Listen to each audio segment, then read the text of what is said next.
Hello everyone, it's Thomas Apologia here, and for today's video we are going to be reviewing some of the statements in the Jake the Muslim Metaphysician debate versus Jay Dyer. Trinity versus Tawhid. Which view is correct? Okay? And for this video, I'd like to look at some of the beliefs that Jake is espousing and critique some of those, and also critique some of his criticisms against the Trinitarian position as well. Now, my first criticism of Jake's position comes from his opening statement. Now, Jake says that Allah's attributes are inseparable, but they are really distinct from each other, right? And they're inseparable from the divine essence, apparently. We do not deny his attributes, nor do we liken his attributes to the creation. We reject divine simplicity or the notion that God does not have any real distinct attributes.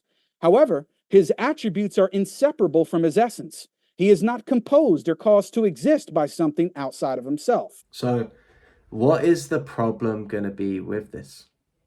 Well, Jake is trying to affirm that God doesn't have any composition, yet it seems from the information he's given us, it most definitely does seem like that's the case.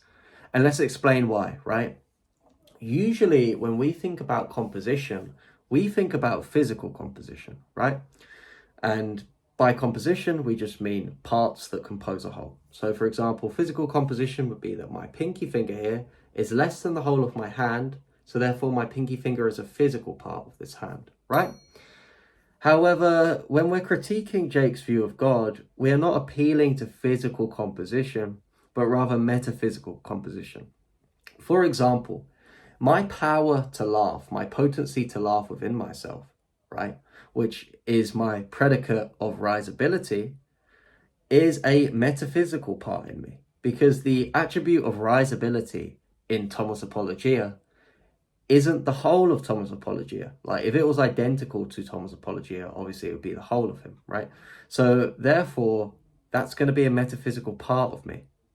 But when we're talking about God, Jake tries to solve this problem by saying, well, when we attribute a predicate of God, it's inseparable from God. Meanwhile, our predicates seem to be somewhat like separable from us, right? Which would mean that God doesn't have the same problem. Well, there's going to be a slight problem there, isn't it? Because when it comes to God and his predicates, they're still not identical to each other, right?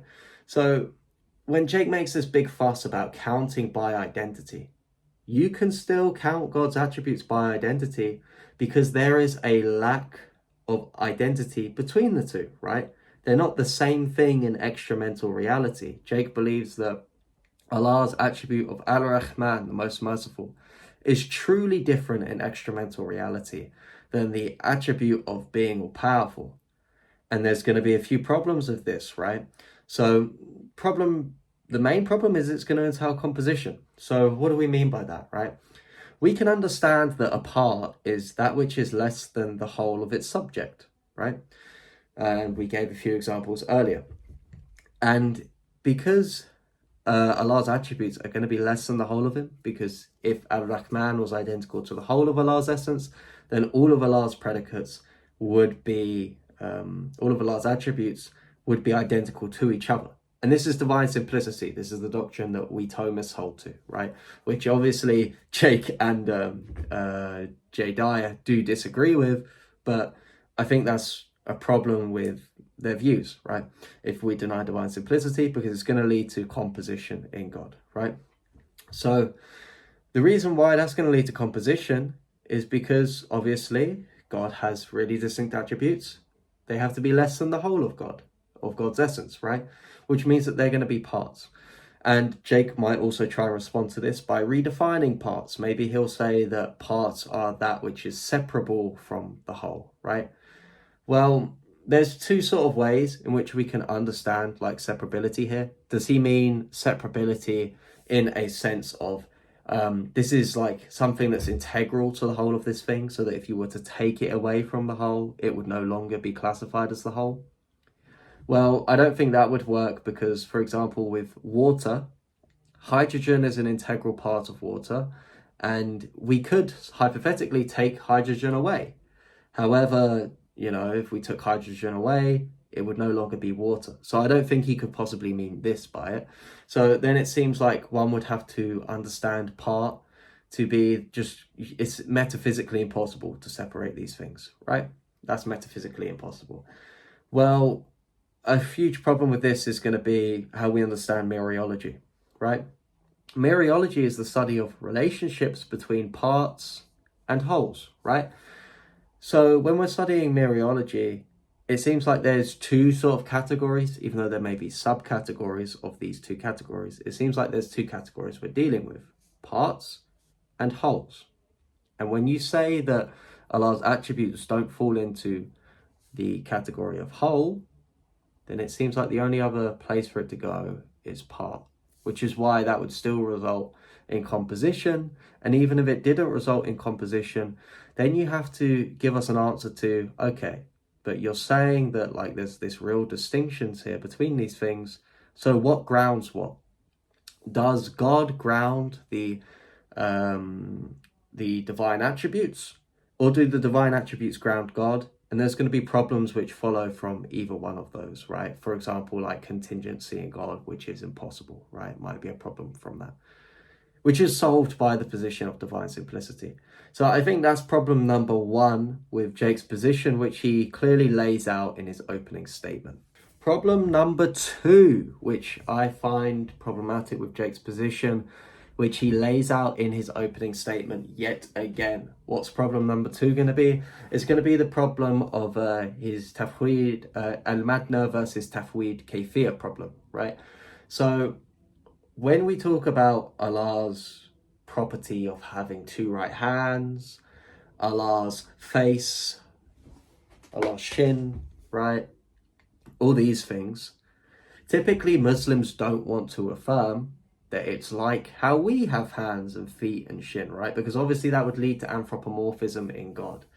And the reason why Jake is arguing this is because he doesn't want to have to say that like God has like a hand like we do, right? He doesn't want to affirm anthropomorphism because obviously that would be metaphysically impossible for God to be physical, right? And the problem is therefore going to be, how does Jake understand things like hand, foot, shin, nazul, like descent in God, right? When God descends to the lowest heaven, right? And the clip of Khalil Andani is out there where he talks about that as well. How does Jake understand these things? Well, there's two things which people usually do from like the Athari school, right? So the Hanbalis will usually go for Tawhid al-Madna, which is basically to say, it's talking about like the meaning, right, of the actual term. So when I ask you, what does hand mean? When you do Tawhid al-Madna, you might say, well, we affirm that God has a hand, but we don't really know what it means for God to have a hand. There's going to be problems with that position, and we're going to delve into that, right? And then Tawhid Kayfiyya is saying, yeah, we affirm that God has a hand. We affirm the literal and apparent meaning of that. However, we don't know the modality or the howness or the quiddity of what it means for God to have two right hands, for God to have a shin, for God to have this, that, and the third. We don't affirm the quiddity, right? We cannot understand the kayfiyya. We don't have enough knowledge on it. We stick to the text and what it says, and we don't dwell on the kayfiyya. Okay, Right. Thank you. Just like we can't understand the kayfiyya of Trinity. Thank you very much. So the problem with this position is going to be, okay, it seems like you're not really telling me any information even about what it means for God to have a hand, right? We have to define our terms to even talk about them. So when I ask someone like Jake, what does it mean for God to have a right hand or a foot, etc., he's not really going to be able to define what that means. He's just going to say, we affirm the apparent meaning. Well, okay, what's the apparent meaning? Well, God has the apparent meaning of hand, and it's not in the way that we understand hand. It's completely unique to God. That's like me saying, well, I walked to school today, but I didn't walk to school in the way that you would usually understand walking to school. I walked to school in a way in which nobody walks to school, which is completely unique. Okay, well, what do you mean by the term walk to school then, right? Like, that's going to be the problem. And the problem with this is usually you're going to have to fall into one of two camps, right? Either you're going to have to say, okay, like the way I walk to school is kind of like how most people walk to school. So, aka, the way God has two right hands is kind of like how humans or how we understand hands in reality. And that's going to lead to anthropomorphism, which is the charge which Jake is trying to avoid in this debate. The claim that Athari traditionalists represent an overtly anthropomorphic theology has been refuted countless times. Or what you're going to have to say is, I walk to school, but I don't know what it means that I walk to school. Or God has two right hands, but I don't know what it means for God to have two right hands. And the problem with this other position, which it seems like Jake would have to be forced into, right, is that it's a non-cognitive statement. So, for example, when I say I walk to school, but I don't know what it means that I walk to school, the statement walked now, that word walked, doesn't have any meaning anymore because I'm not ascribing it really to anything in reality, right? And we know that terms need to have meaning. So this term walked, or the term nuzul for God's descent, like what does it mean to God to descend? We don't know. We don't know what that means. Or what does it mean for God to have a right hand? We don't know what that means. All of these terms we could substitute for any other term which just doesn't have a meaning ascribed to a thing in reality, because it just becomes a name for what this thing is, right? So, for example, Allah has two right hands would be, it would be the same statement as saying Allah has two right blah, blah, blahs, right? Because blah, blah, blah and hand now have the same cognitive information, which is no cognitive information, right? They don't explain anything. That's going to be a problem on your view. And then another problem is if you want to critique somebody else's position, you have this principle of implosion, which means that anyone who wants to say that anytime you want to critique someone's position, right? Let's say you're critiquing a Trinitarian, and Jay Dyer just said in this debate, well, Jake, I affirm the Trinity, but it's in a way that befits God's majesty, and how God is triune, I don't really know. Well, there's no more critique you can really make now, right? Like, what can I say, because you've not told me anything about what you believe, so I can't really critique your position. Well, the critique is obviously going to be that now anyone can appeal to this, right? Like, anyone could appeal to say that in a debate, and you would have no critique against them, which is why this principle of implosion exists. Which is why it seems much more plausible to affirm that words need to have cognitive meaning if we're going to affirm them, which seems to be the position that Jake's going to have to be forced into taking. Swiftly moving on then to the next criticism that we're going to have of Jake's, which is his defense of one of his positions. So Jake takes the position that God or Allah is absolutely unlike anything in creation. That Allah has a hand, and thereby liken him to creation. They may claim that we cannot attribute the same name to God in creation without ascribing the same ontology for God in creation. This principle is falsified if one affirms God and humans can possess an essence without being similar ontologically. The same bears true for every other predicate given to God. Also, looming behind the charge of tashbih is an assumed realism regarding universals. For example, God and humans both have knowledge. This universal knowledge must be partially identical in God and man, the objector assumes. However, if we reject the realist notion this argument assumes, we cannot affirm the conclusion of tashbih. There is no ontological sharing between God and creation because ontological sharing does not exist. Now, the obvious critique to this, which I have used in the past at Speaker's Corner and Jay Dyer and other people have used, is that if Allah is absolutely nothing like his creation, yet we have created thoughts, then anytime we use these created thoughts to say something about God, then God is going to be absolutely unlike those created ideas that we have about him. And thus anything we say about God isn't like him, and we can't say anything about him. So what's Jake's response to this? Jake's response to this is just to go to nominalism, right? He just says, oh, well, like, we believe that everything is just like particulars, no universals exist, and that just solves the problem because no two things have any real likeness in reality. There's just a resemblance, right? Nominalism, number one, doesn't get you out of the problem. Like it's just going to be a problem for nominalism in itself. And two, nominalism is just false, right?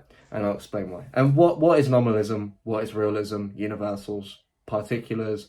Let's explain this language, right, for the viewers that don't understand.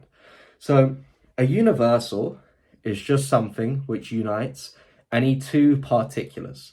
So for example, Thomas's shirt is black and his face mask is black.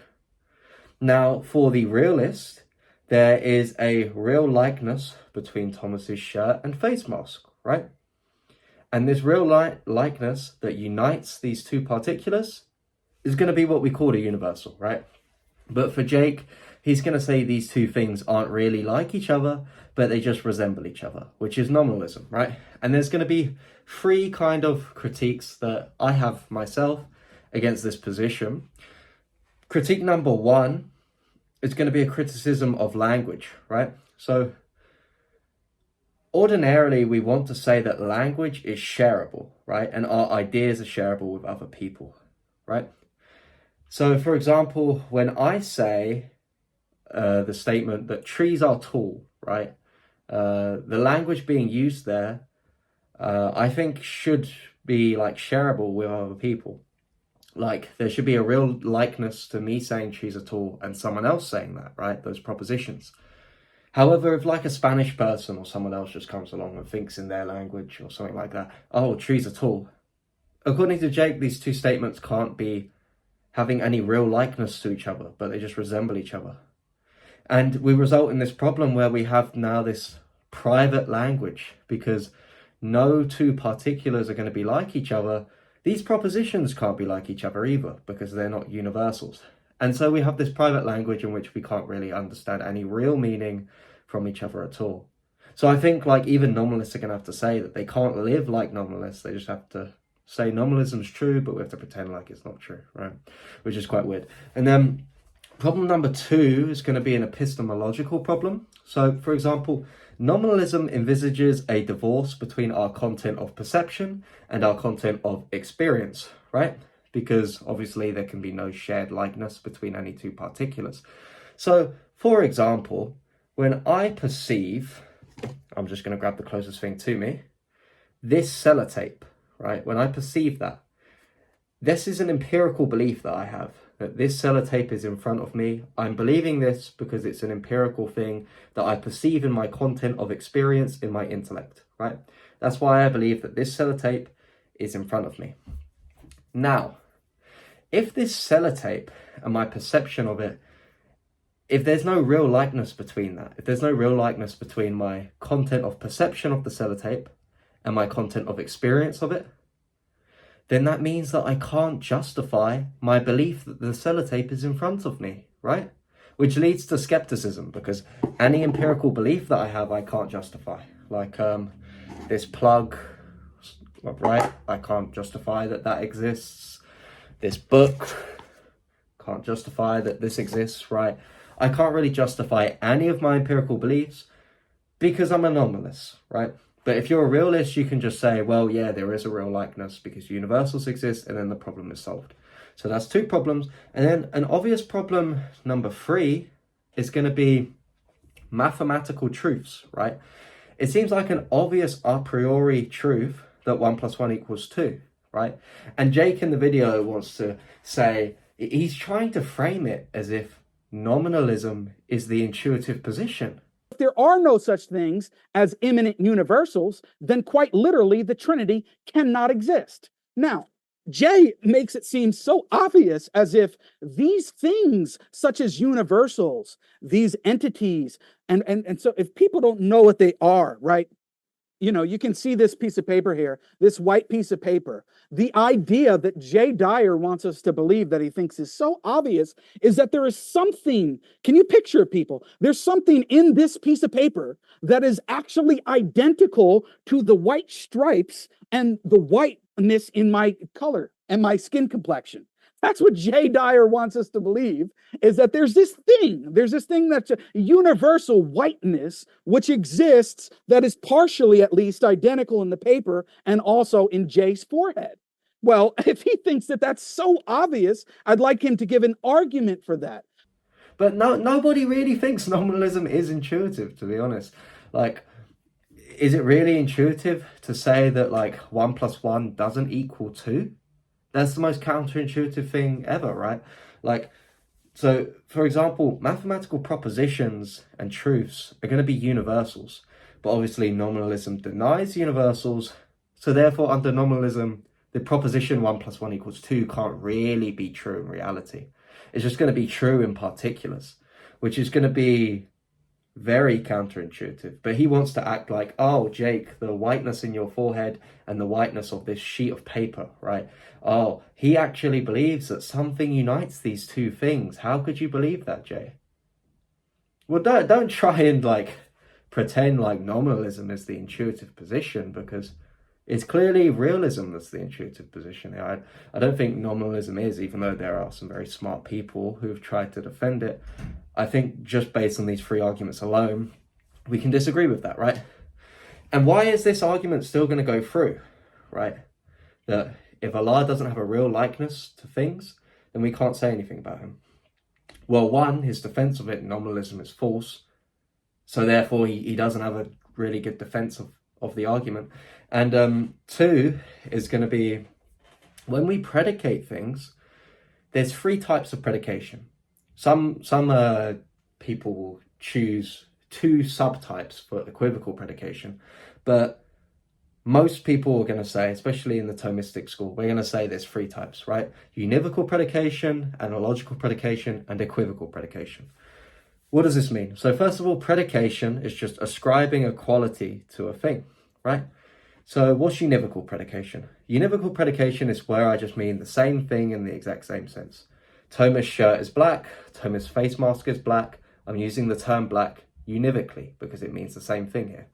Now, an equivocal predication is when I mean something in completely different senses. For example, when I say the bat flies, like, you know, bats that fly in caves and stuff, the creature, and also the baseball bat swings, right? Or the dog barks and the tree has bark, right? The terms there are being used completely different. They're not the same. They just have the same name, right? In order for an equivocal predication to take place, we just need the same name, but not the same meaning, right? And the problem is that there is no same meaning here, right? So this is going to be an equivocal predication. And analogical predication is something in which it's not exactly the same, but it's not exactly dissimilar. For example, if I say, George is a good man and the wine is good, there's different reasons as to why we're saying good. George might be a good man in virtue of his character, and the wine may be good in virtue of its taste. But we still mean good in a similar sense. So there's a certain likeness here. And the analogical of being, the analogia of being, right? So hard to pronounce. But the analogia of being is going to be necessary for us to make accurate predications, especially of God, right? Because if God is univocal with our predications we make of him, so like when we say God is merciful and we say we are merciful, then God is going to share a genus. He's going to have a genus, right, in which we could share in, which is going to be problematic. It's metaphysically impossible. And then if we say the predications we make of God are equivocal, like what I'm going to accuse Jake of doing in a second, right, then we can't say anything about God and his predicates. And the problem is, right, is that if you can't say anything about God and his predicates, you can't know anything about God, right? And the way in which us Thomists, or I would assume Jay Dyer or someone else would probably take this predication as well, is we're just going to say we predicate things of God analogically, right? So there is some likeness between God and his creation and his created effects. He's left a likeness in the created effects. However, God isn't completely like those created effects, right? It's not the same sense, in a univocal sense. So we can accurately say that God is merciful And we can understand that. We can say God is all powerful, and we can understand these things, right? We can know the definitions of these things, right? But for Jake, he says that God is absolutely unlike anything in creation, right? And remember, an analogical predication requires a likeness between the predicate and the thing we're predicating it of, right? So if this doesn't exist, then we can't complete this analogical predication. So Jake can't engage in analogical predication, and he's obviously not going to engage in univocal predication. So that only leads him to be able to use equivocal predication, which means that Jake saying Allah is most merciful is going to be the same as me saying the tree has bark and the dog barks. They mean nothing alike each other. So Jake can't even describe what God is, which is going to be a really big problem. And I'm surprised that Jay Dyer didn't try to press him more on this. So number one, the argument still goes through anyway. And number two, nominalism is just false, even as he uses it as a defense of this argument. And finally, let's address some of Jake's objections to the Trinity. So Jake's first objection is just the logical problem of the Trinity. I will argue that Jay believes in three gods, based on what is known in the literature as the logical problem of the Trinity. To put it simply, the Father, the Son, and the Holy Spirit are each God, but are distinct from one another.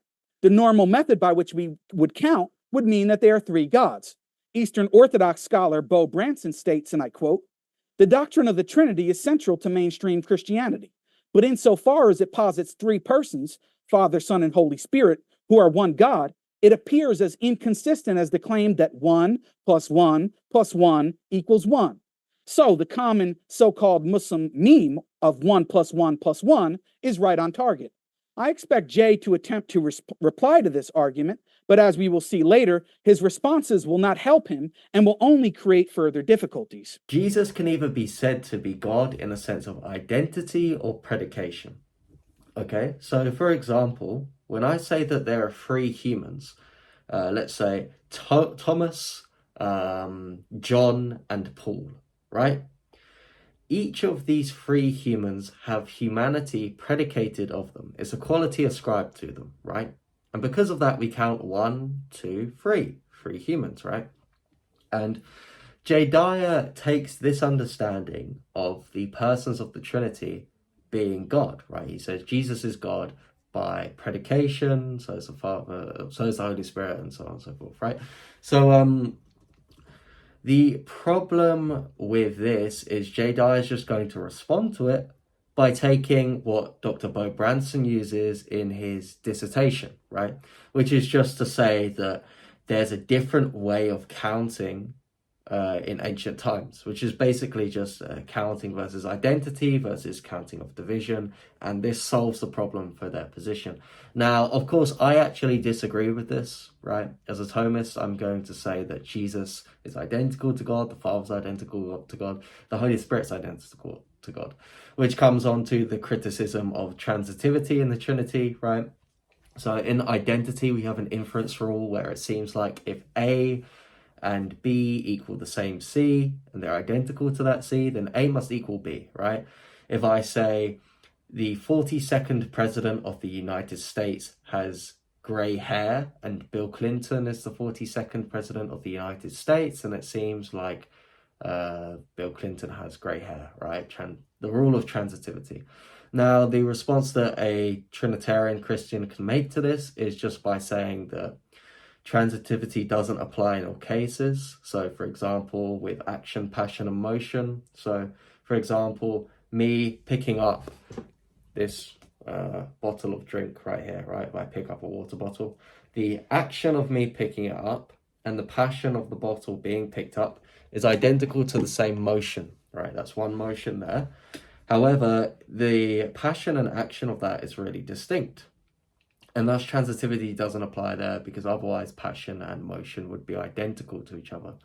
Or what the Trinitarian, who's a Latin Trinitarian, could also do, is they can just appeal to Dr. Chris Tweet's understanding of opaque context. Now, an opaque context is just when two things don't salva veritate guarantee the same truth, although they're identical to this one thing, right? So, for example, Clark Kent is identical to Superman. Now, Lois Lane knows that Superman can fly. However, qua transitivity, that doesn't mean that she knows that Clark Kent can fly just because he's identical to Superman. And that's a way in which a Latin Trinitarian can get out of this, because Jake is going to try and accuse us of modalism, right? He's going to try and accuse the Thomists of modalism. And by the way, throughout this debate, these guys are referencing the Thomists a lot. I don't know why we're getting referenced so much, but Jake is going to say that we're modalists. And the reason why we're going to disagree with that is obviously because of the responses I just gave there, and that there's a real relational distinction between the persons of the Trinity. Now, Jake tries to give a further critique of Jay's position by saying that because of his denial of the filioque, it implies that the Son has less power than the Father, meaning he's ontologically subordinate to the Father, right? Because power seems to be like a property that belongs to God's essence or something like that, or energies for Jay's position. And Jay has to claim that they have the same energies and essence, right? So Jay is going to respond to this by just having a different definition of power than Jake is using, which is going to be fine. But like on the Thomistic position, obviously I'm going to disagree with him, because obviously we believe in the filioque, so we believe that the Son has this same power. And then the question just becomes, for us Thomists at least, why do the processions stop at 3? Why aren't there like infinite processions in God? One of the answers that we can just give to this is that there's only 2 modes of procession in God, and it's fully exhausted in the second procession. So you have the first procession of begottenness of the Son, which is the procession of intellect, and you have the second procession of the Holy Spirit, which is the procession of from God's will, right? From the will. So basically the doctrine of the filioque doesn't have any problems here. Most of Jake's critiques are honestly against the Eastern Orthodox conception of the Trinity, which I personally don't hold to, but I still don't think that they entirely go through, which is why even Bo Branson sends a super chat later in the stream to say, hey, Jake, you misquoted me on my position, right? You've misquoted the position. You got it. This one from Bo Branson says, Jake quotes me saying Trinitarianism, quote unquote, seems like saying 1 + 1 + 1 = 1, not that it is. He omits that I next put Gregory of Nyssa's response in standard predicate logic, giving a formal consistency proof. Now, the third criticism that Jake gives, this is probably his most interesting one, is the problem of indexicals and the Trinity, right? So Orthodox Christians and Catholic Christians, or Protestant Christians who hold to a Orthodox understanding of the Trinity. And I don't mean Orthodox like Eastern Orthodox, I just mean it like Orthodox, right? If you hold to an Orthodox understanding of the Trinity, you're going to say God has one mind and one will. And the problem that Jake is going to try and say is, okay, well, could God think of the proposition, I am the Son? Well, it seems like, or could like the Father think of that proposition? And if the Father could think of that proposition, that would make him the Son, and that's a liar. And if he couldn't, then they'd need different knowledge, right? So first of all, this objection already is assuming, in some sense, that they have some sort of a different knowledge, right? Second problem is it's assuming that God's knowledge is discursive and propositional, which Jay actually responds to by saying this, which I think is a correct response, right? Because God's knowledge isn't propositional, right? God wouldn't think the proposition, I am the Son, because his knowledge isn't propositional. So we can get around this problem as well. And if you read Thomas Aquinas on the Summa Theologia, he will definitely tell you God's knowledge is not discursive or propositional. So this hasn't been a Christian conception of how God's knowledge works. So it just seems like all of Jake's objections against the Trinity don't really work. But it seems like there are some objections against Tawhid which works. So I'm going to say that I'll give Jay Dyer probably the edge on this debate, but I think that he could have pressed Jake on a lot more issues. But that's been this debate review from me. What do you guys think of the debate? Like, comment, subscribe, and tell me down below who you guys think won the debate.